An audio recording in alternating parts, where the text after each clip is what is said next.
In the beginning, before the stars learned to lie, Earth whispered secrets on the wind.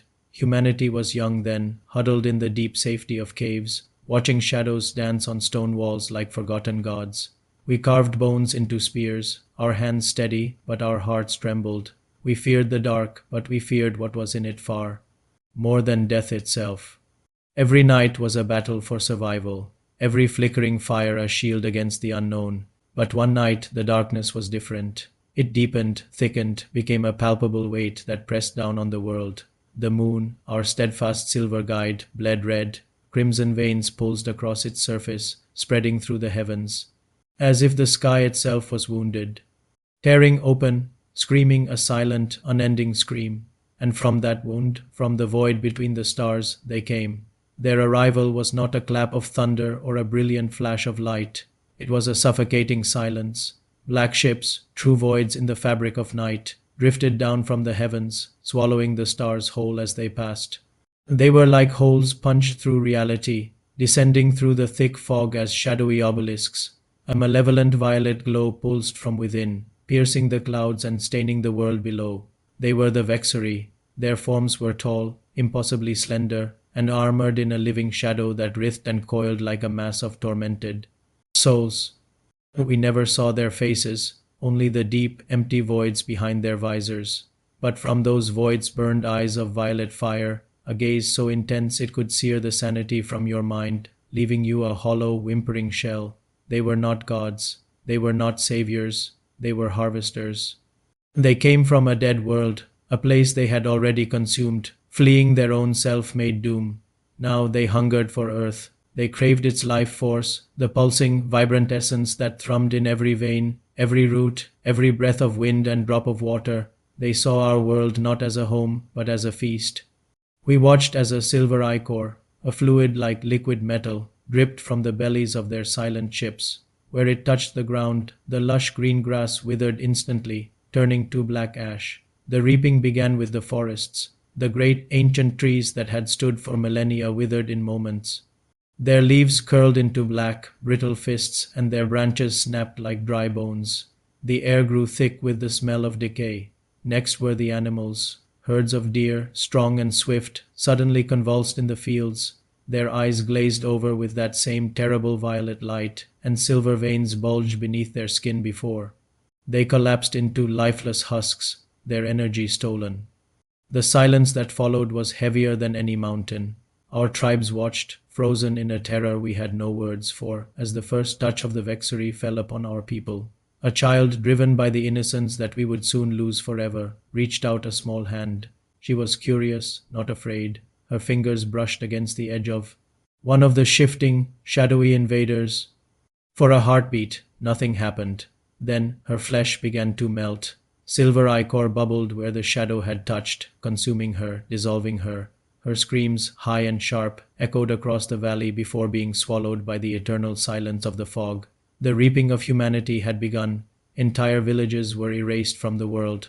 One moment they were there, collections of families, laughter, and stories etched on cave walls. The next they were gone. The wind carried only ash and the faint, low hum of their great, dark towers rising from the ruins of our world, glowing with that sickening violet light. They were unstoppable, inexorable, a force of cosmic hunger that we could not comprehend, let alone fight. They would bleed our world dry, drain every last drop of life until Earth was as cold and dead as their own homeworld. They believed our extinction was inevitable, a simple matter of process, but they were wrong. In the deepest caves, hidden from the violet glow, a new fire was kindling, not in the hearths, but in the eyes of the survivors. The terror was still there, a cold knot in our stomachs. But now it was mixed with something else, something new, a hard, sharp spark of defiance. We had been prey for our entire existence, but we would not be cattle. They will bleed us dry, unless we learn to make them bleed first. Thank you for watching. If you want to see how humanity fights back against the Vexari, make sure to subscribe and hit that notification bell so you don't miss the next chapter in our story. The Vexari were not conquerors of flesh and steel. Their war was waged on the mind, a campaign of creeping dread that began long before the first city fell. They came not with the roar of engines, but with the silence of a tomb. Imagine vast, withered plains swallowed by a perpetual, unnatural fog. The air itself feels wrong, heavy, with a promise of decay. It was in this suffocating quiet that the first whispers began.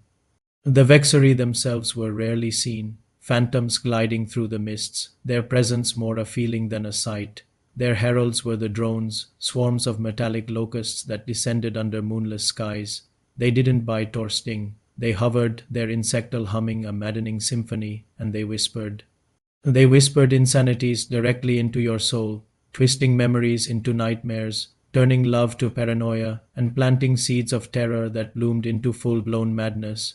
Sanity fractured, hope withered, and only then, when minds were broken and spirits were hollowed out, did the first blood spill. In the southern jungles, where the air was thick with humid dread, the last vestiges of organized resistance held out.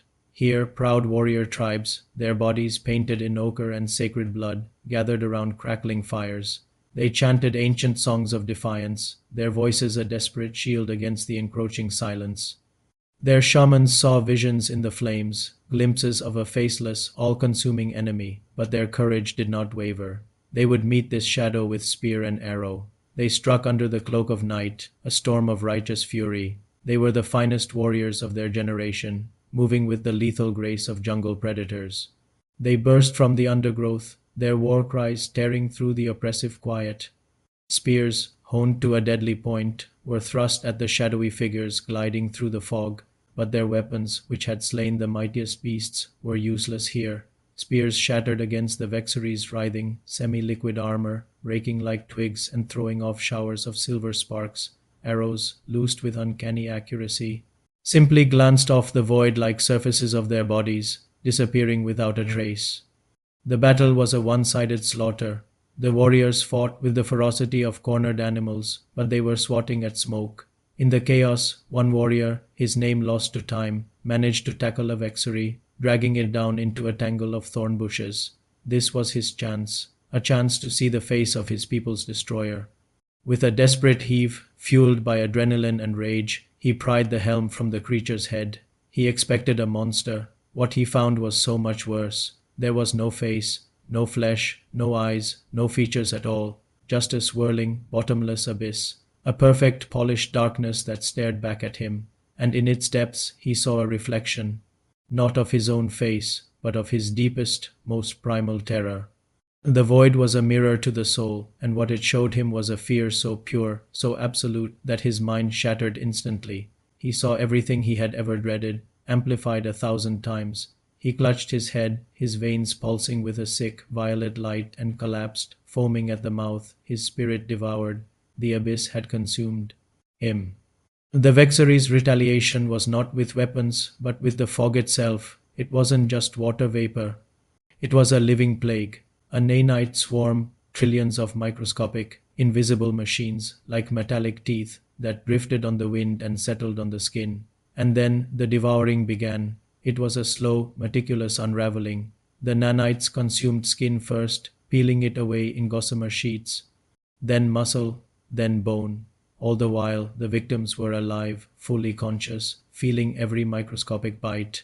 They were left as hollowed-out husks of sinew and nerve, still twitching with a semblance of false life, their silent screams echoing in the wind long after their mouths had dissolved. Thousands perished this way, their agony, a symphony for their silent conquerors. The battlefield became a grotesque garden of twitching corpses, forever shrouded in that eternal, hungry fog.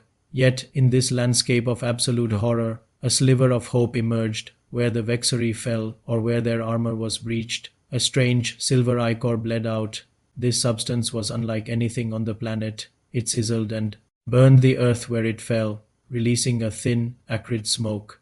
It was proof that these godlike horrors were not invincible. They could be wounded. They could be made to bleed. The whispers that had once carried madness now carried a new message. A desperate revelation passed from one survivor to the next. They bleed, just like us, in the heart of the devastation, a lone warrior. His tribe and family turned to dust, dipped the tip of his broken spear into a pool of the glowing ichor. As he watched it coat the wood, his eyes, once filled with terror, hardened into something else, revenge. But this small hope was quickly overshadowed by a new, more permanent horror. As the Vexari consolidated their hold, the very landscape began to change. From the blighted earth rose their cities. They weren't built. They grew like crystalline cancers. Colossal spires of black, reflective glass erupted from the ground, so tall they seemed to scratch the sky. They drank the light, casting the world into a permanent twilight. These structures pulsed with a sickly green energy, a visible manifestation of the stolen life force, the souls they used for power. The world died around them. The air turned to ash, choking and thin. The rivers ran dry, their beds cracking under the oppressive alien sky. The land itself seemed to scream in a silent, agonizing death. The remaining pockets of civilization, the enslaved tribes, were marched in chains to feed the ravenous maws of these new cities. They were drained of their life essence, their bodies discarded and stacked like cordwood, empty husks in a dying world. The great reaping had begun, and it seemed it would be eternal. But even in this age of despair, the world was not entirely dead. From the deep places of the earth, from beneath the poisoned soil and the dry riverbeds, something ancient was stirring. A primal howl, filled with an age-old fury, pierced the fog. The planet was preparing to fight back. Decades bled into shadow as the Vexari consolidated their grip on a dying world. From the newly risen towers of eternal night, a sickening green pulse would periodically illuminate the fog-choked ruins of human cities. An ancient hope, once a beacon for mankind, now withered under the suffocating twilight. The skies, once a canvas of blue and gold, were now trapped in a perpetual dusk, a violet smear against a sea of ash. The Vexari legions, seemingly endless, patrolled the desolate streets. Their drones, hovering orbs of malevolent intelligence, hummed lullabies of madness that twisted the sanity of anyone who listened too closely. You could see it in the eyes of the children who stared up at the hovering machines, their innocent gazes slowly glazing over, turning a disturbing shade of violet. The towers themselves were monuments to despair. They pierced the clouds, structures of bone-white metal fused with the screaming faces of the captured, their agony frozen, forever in translucent walls. You could almost see them writhe, their mouths agape in a silent, unending scream of torment. With each green pulse that emanated from the spires, the towers harvested the very essence of the world. Green veins of energy snaked underground, sucking the life from the planet, marrow deep. The ground itself would crack under the strain, trees imploding inward as if crushed by an invisible hand. Humanity was scattered, broken. The coastal tribes, once proud and free, were now chained, forced to wade into poison shallows. They mined glowing crystals that burned their flesh on contact, the silver material making their skin boil and blister. Refusal was not an option. To disobey was to invite a fate far worse. The Vexari would unleash nanites, microscopic machines that feasted on the defiant from the inside out. You could hear their gurgling screams as their organs liquefied, even as their hearts continued to beat in a final, futile rhythm of life. The shamans, the spiritual guides of the tribes, gazed at the stars, seeking answers, seeking hope. But their visions only fractured their minds. They saw only violet voids mocking them, a cosmic joke where humanity was nothing more than ants scurrying before an indifferent god. Their eyes would roll back into their heads, and tears of blood would stream down their faces as the horrific truth settled in. The old songs died on their lips. Births, once a celebration of life, became a source of terror. Children were born twisted, their bodies marked with silver veins, a sign of the Vexari corruption. They were discarded in the fog, their tiny husks piling up, dismissed as failures, and overlooking it all, from the pinnacle of the tallest tower, Enleo's shadow loomed. The Vexari Lord, a being of pure energy, was armored in the screaming souls it had consumed. Its horned silhouette stood against the violet sky, its own violet eyes surveying the wasteland it had created. Reap until silence, it decreed, a telepathic thunder that shattered minds and broke wills across the globe. The world was on its knees, drowning in despair. But far to the south, where the ice stretched on for eternity, something stirred. The ice cracked, and from the eternal darkness, a pair of red eyes began to glow. Generations rose and fell, crumbling under the weight of the Vexari occupation. Elders died with hollow eyes, their spirits long since broken. Children, knowing nothing of the world before, played with the discarded husks of drones amidst the ruins. The skies choked on perpetual ash, the sun a distant, violet smear, a forgotten memory. Human silhouettes were dwarfed by the looming towers, constant reminders of their subjugation. The last free tribes fled to the abyssal fringes of the world, seeking refuge in the most inhospitable places imaginable. They hid in magma caves deep beneath the earth, in thorn-choked abysses where the air itself was poison, and even in deep-sea trenches where the light of the sun had never reached. They were constantly hunted, crawling into cracks and fissures in the earth, pursued by swarms of Vexari drones. Others, their hope completely extinguished, surrendered. They knelt before the spires, offering their own kin as sacrifices to the beings they now whispered of as gods through broken teeth. In the darkness, you would see the glint of a knife, the splash of blood, and the green glow of the tower drinking in the life force. The visions of the shamans only grew darker. They saw voids beyond voids, an endless night where human souls were just fleeting sparks, insignificant and destined to be extinguished. The visions became so unbearable that some would claw out their own eyes, unable to witness the terrifying emptiness that awaited them all. Blood would spray into the fog as they screamed, their sanity shattered. Children were spawned under the constant, maddening hum of the towers. They never knew blue skies or the warmth of a true sun. Their only cradle was the shadow, their only lullaby the hum of their oppressors. Some wailed with violet eyes, born already touched by the Vexari corruption. The world, for all intents and purposes, had knelt. It was a world of silence, of ash, of despair, but in the world's end, in the lands of eternal ice where green auroras bled. Like ghosts across the sky, a flicker of defiance endured. Here Kelith, the last bastion of the old ways, survived. They were the keepers of the drowned songs, the lore masters who remembered fire, who remembered hope.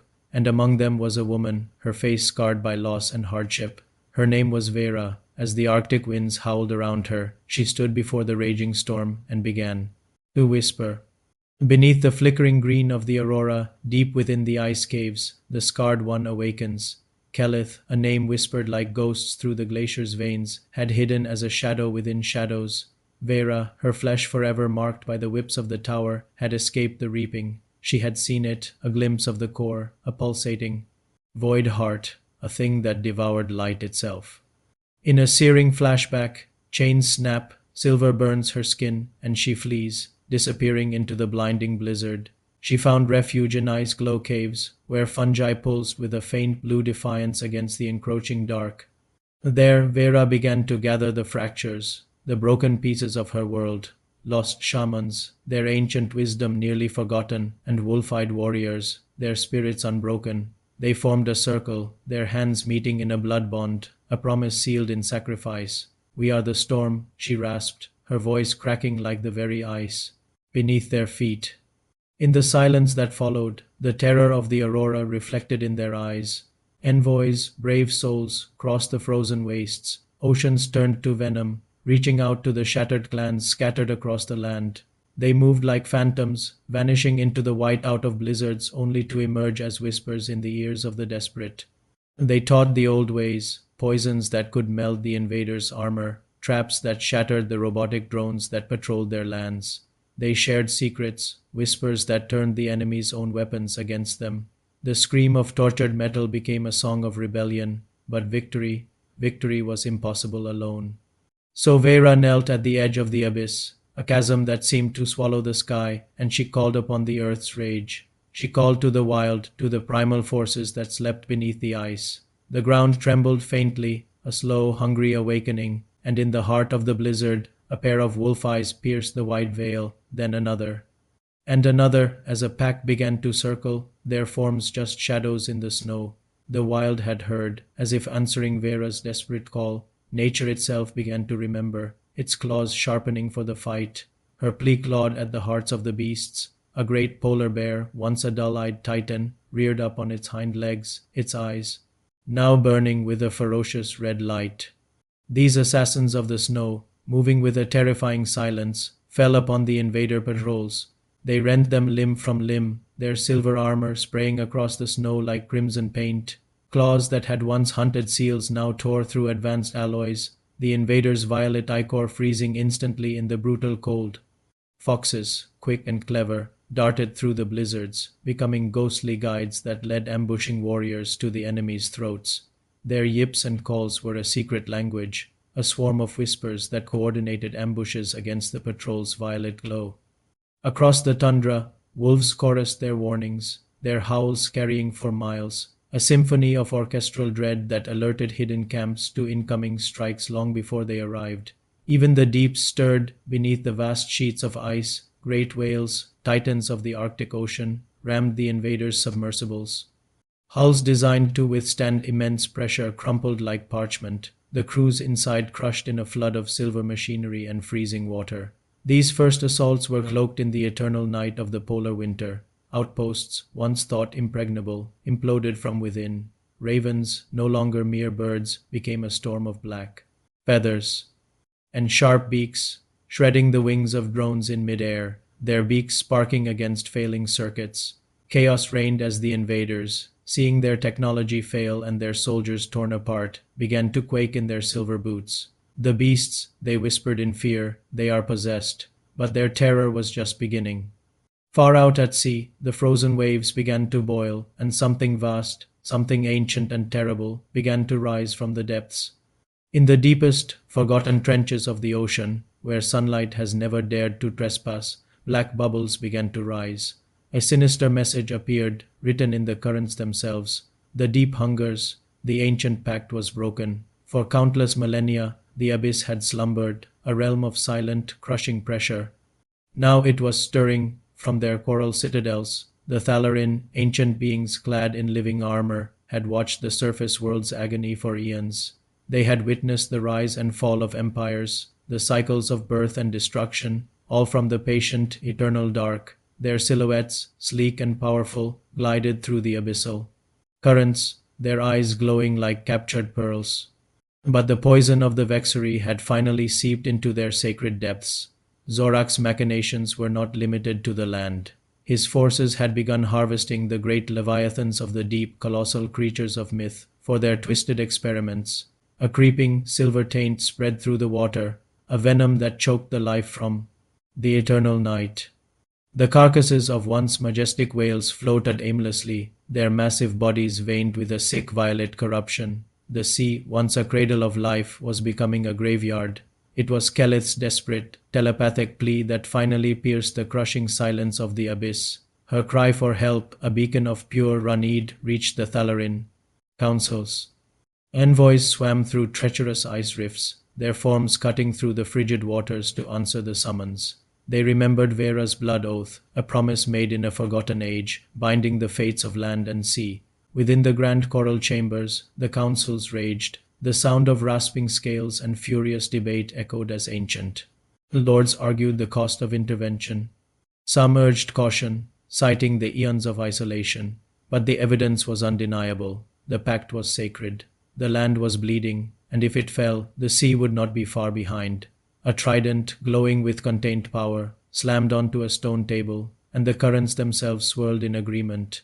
The decision was made. The sea would rise. The Thalarin warriors breached the surface, a tide of vengeance long held back. Their coral spears, imbued with the ocean's fury, channeled the power of maelstroms, crushing Vexari steel as if it were driftwood.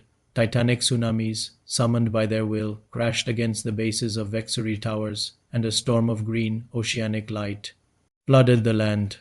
The war for the world had gained a new, formidable army. The children of the sea joined the fray. Great sharks, their primal hunger unleashed, rent Vexari waders in a frenzy of fins and teeth. Pods of dolphins, their intelligence a razor-sharp weapon, moved with impossible speed, disrupting the swarms of drones with coordinated sonic bursts. It was a maelstrom of tooth and fin slicing through the shadows. The war was no longer just on land. It was total. The battle lines converged on the shattered plains, where the fate of the world would be decided. We now arrive at the shattered Antarctic plains, a desolate wasteland where ice met fire in a cataclysmic confrontation. This was it, the place that would host the end of all things. A chilling premonition hung in the air, fates align. There will be no mercy. Through the thick, rolling fog, a grand and terrible montage began.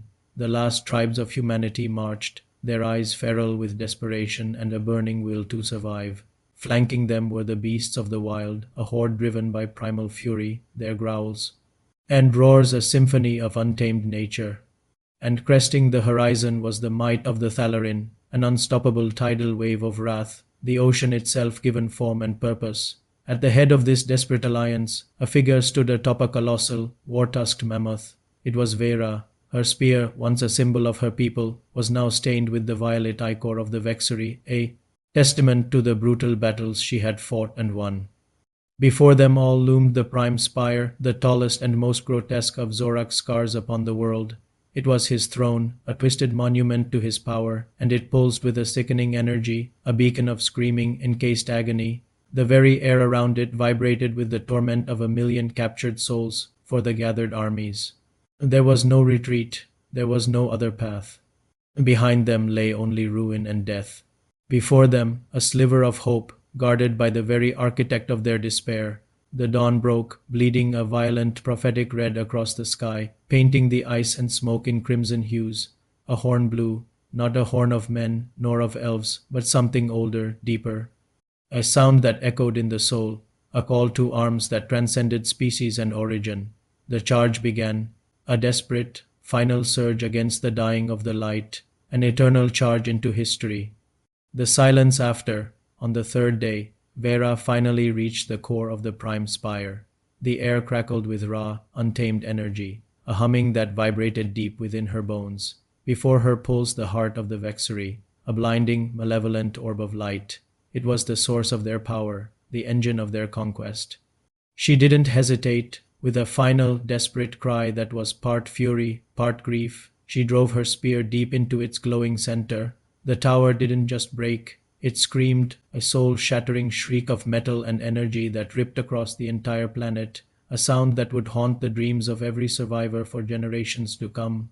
It was the death knell of an empire. Then, with a groan that shook the very foundations of the world, the prime spire collapsed inward, imploding into a rain of obsidian dust and shattered crystal. Across the scarred continents, a chain reaction began. One by one, the other spires, those dark needles that had pierced the sky and bled the land dry, fell silent. Their malevolent glow flickered and died, plunging the world into a sudden, disorienting quiet. As if responding to a silent command, the colossal black ships that had patrolled the skies like birds of prey began to ascend. They rose in unison, silent and orderly, leaving the ravaged world behind. They didn't retreat in a panic. They simply departed as if their work was done, or perhaps as if they had been recalled by a power even greater and more terrible. They punched through the atmosphere and vanished into the cold, indifferent void of space. The Vexari were gone. What was left was a world that barely recognized itself. It was wounded, scarred, and broken. Continents were fractured, oceans boiled with strange energies, and the sky was a bruised tapestry of unfamiliar colors. But it was free. It was a freedom bought at an unimaginable price, a freedom that felt more like a gasp for air after nearly drowning. In the immediate aftermath, as the dust began to settle on this new, broken reality, the survivors gathered. They were a shattered people, a collection of disparate tribes and broken kingdoms united by a shared trauma. In the shadow of the fallen spires, they swore a solemn, unbreakable oath. This war, this apocalyptic struggle against the invaders from the stars, would never be written down. No histories would be carved into stone, no epics penned on scrolls. The memory of the Vexari, their technology, their very existence, was to be buried.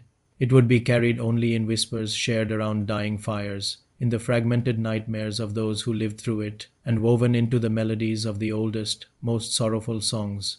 The knowledge was too dangerous, the temptation too great.